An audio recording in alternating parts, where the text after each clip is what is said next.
देखिए, हमारे देश में यह एक जो है ये प्रक्रिया है, अगर किसी के पास भी प्रॉपर्टी है तो उसको इस प्रक्रिया से जो है कभी ना कभी गुजरना पड़ता है। कभी ये संपत्ति जो है हमारे एक तरह से दादा के नाम है, और बाद में ये फिर पिता के नाम हो गया, और बाद में फिर ये जो है बेटे के नाम हो गया। अगर हम इसको बेच देते हैं किसी अन्य व्यक्ति के पास, तो यानी ये अब जो नाम दर्ज होगा वो विक्रेता का नाम दर्ज हो जाएगा। तो ये जो आप देख रहे हैं कि ये आपकी प्रॉपर्टी है जो पहले दादा के नाम, अब आपके पिता के नाम कुछ समय बाद आपको देखने को मिला। अब आप क्या कर रहे हैं, अपने नाम पर दर्ज करा ले रहे हैं। अगर आपके कोई भी जो पूर्वज हैं या पिता है या आप हैं, कोई भी अगर इस संपत्ति को बेच देता है तो जो विक्रेता है वो अपना नाम दर्ज करवाएगा। तो यही प्रक्रिया को तो समझना है कि आखिर ये दर्ज करवाना क्यों जरूरी होता है, क्या होता है, कैसे क्या प्रोसेस होता है, क्या इसके लिए ये सेल डीड जो है ना, ये डीड होना बेहद जरूरी है, या बिना डीड के भी आप इसको जो है करवा सकते हैं। तो जो म्यूटेशन का नियम है, आखिर जो म्यूटेशन का नियम है वो है क्या, तो दाखिल खारिज जो है ना, दाखिल खारिज होता क्या है, दाखिल खारिज को आपको चेक कैसे करना। ठीक है, मान लेते हैं आपका दाखिल खारिज सही हुआ या नहीं हुआ, दाखिल खारिज कितने दिन में होता है, और दाखिल खारिज में आपको पैसा कितना देना होगा। ठीक है, जो भी है, आखिर सबसे महत्वपूर्ण क्या है, पैसा। आप कितना पैसा उस पे लगाएंगे इस प्रक्रिया से गुजरने के लिए। तो सबसे पहले जो समझेंगे यहाँ पर, जो सबसे पहला है ये है कि ये दाखिल खारिज जो है क्या होता है। दाखिल खारिज ये होता है कि इस पे मान लेते हैं अभी जो है वो नाम दर्ज है किसी व्यक्ति का, उस व्यक्ति का नाम जो है वो संजय है। अब इस व्यक्ति को खरीदने वाला विनोद क्या किया, इसको खरीद लिया। तो अब संजय का जो नाम इस पे दर्ज था इसको हटा दिया जाएगा, जो दाखिल था उसको हटा दिया जाएगा, और यानी नया नाम जो है ना, यहाँ पर नया नाम जो है वो उसको जोड़ दिया जाएगा। तो ये जो प्रक्रिया होता है कि एक व्यक्ति के नाम को हटाना और दूसरे व्यक्ति जो अब उसके एक तरह से उस प्रॉपर्टी के हकदार हैं उसका नाम को जोड़ना, वो जो प्रोसेस होता है वो प्रोसेस होता है दाखिल खारिज। और ये दाखिल खारिज हर व्यक्ति को, ऐसा नहीं है, मान लेते हैं कि अगर ये जमीन सिर्फ आप बेच दिए, ठीक है, ये संजय का था, अब ये जो है विनोद क्या किया, इसको खरीद लिया। तो इसका मतलब आपके मन में सवाल होगा कि अगर खरीदेगा तभी ये पॉसिबल है। बिल्कुल ऐसा नहीं है, ये बिना खरीदे भी पॉसिबल है। ये दाखिल खारिज वो व्यक्ति भी करा सकता है जिसके पहले पिता के नाम संपत्ति है, अब जो है अब वो संपत्ति ट्रांसफर बेटा का नाम होगा, तो पिता से जो बेटा का नाम ट्रांसफर होगा उस प्रोसेस को दाखिल खारिज कहते हैं। अब दाखिल खारिज जो है पहले जब नाम है ही, ठीक है, तो ये प्रोसेस कराना क्यों जरूरी है।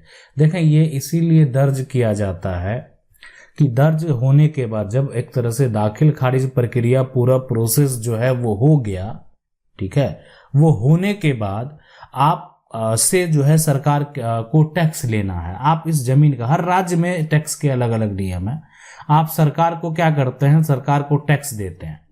ठीक है, तो सरकार को जो आप टैक्स देते हैं तो वो जो आपका नाम दर्ज है वो व्यक्ति के द्वारा टैक्स दिया जाता है। मान लेते हैं आज विनोद का नाम दर्ज हो गया तो विनोद अब टैक्स देगा। पहले संजय का नाम था तो संजय टैक्स दे रहा था, तो ये प्रक्रिया भी कराना बेहद जरूरी होता है। अब यहाँ पर अगला है कि दाखिल खारिज को आखिर चेक कैसे करें। तो दाखिल खारिज जो चेक करने का पूरा प्रोसेस है वो ये है कि आप का जो सारा प्रोसेस है अगर वो हो गया, तो अगर आपके राज्य में जो राज्य है उसमें ऑनलाइन जो है आप चेक कर सकते हैं कि आपका नाम जो है ना, वो दर्ज कर दिया गया या नहीं। ये ऑनलाइन प्लेटफॉर्म हर राज्य में है। अगर ये आपके राज्य में ऑनलाइन जो है वो ये प्रक्रिया अभी नहीं हो रहा है तो आप ऑफलाइन भी, यानी आप जाके रजिस्टर में भी वेरीफाई करवा सकते हैं कि आपका नाम वहां पर दर्ज हुआ कि नहीं। यहाँ पर जिसका भी नाम दर्ज होगा, जैसे अगर विनोद का नाम दर्ज होगा तो इस पे विनोद का नाम आ जाएगा, साथ में वो ये तो जो भी है अपना अपना राज्य का खाता खतौनी जो भी है डिटेल है, प्लॉट का अपना अपना, हर राज्य का अपना अपना होता है।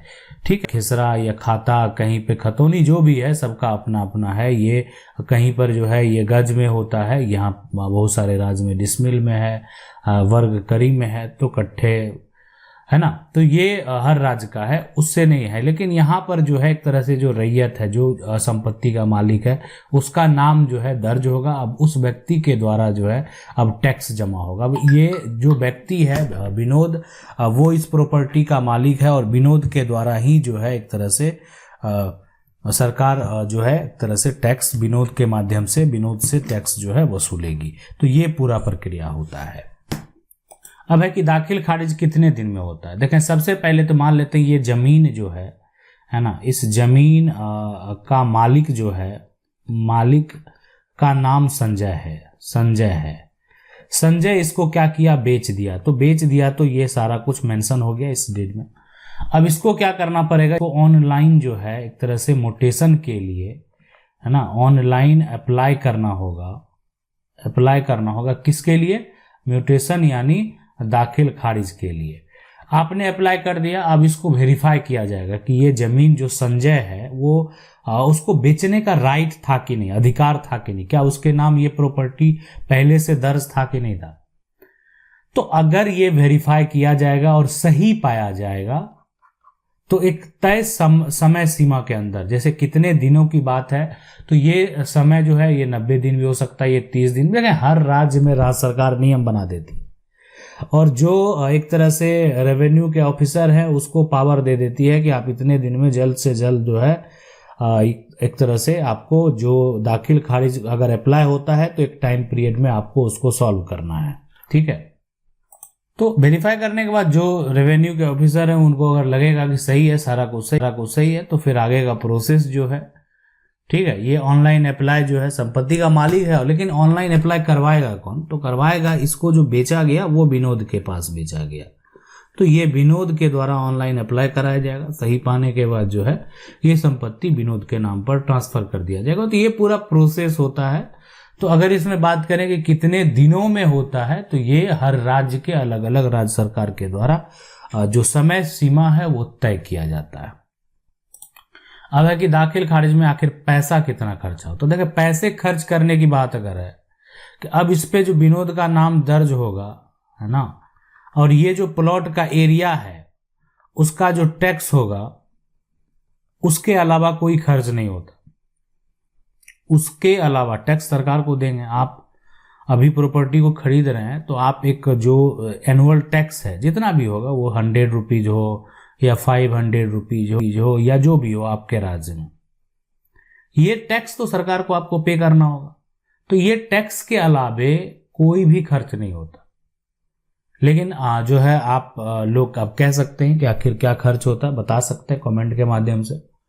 और आपको पता है कि ये जो खर्च है वो अगर मान लेते हैं कि कहीं भ्रष्टाचार है तो उसकी कहानी ही कुछ अलग है ना। कहीं पे अगर भ्रष्टाचार है तो उसकी तो कहानी अलग है। लेकिन जो हमारा नियम कहता है वो ये नियम कहता है कि देखें, अगर सब कुछ सही है तो वो एक प्रोसेस के तहत सिर्फ जो रेवेन्यू के ऑफिसर है वो वेरीफाई करेंगे, और वेरीफाई करने के बाद सही पाया जाएगा तो जो एक तरह से आदेश होगा और वो व्यक्ति सरकार को, यानी अगर अपना रसीद कटाते हैं सरकार को टैक्स देते हैं तो जो टैक्स का खर्च होगा सिर्फ वही खर्च देना होगा।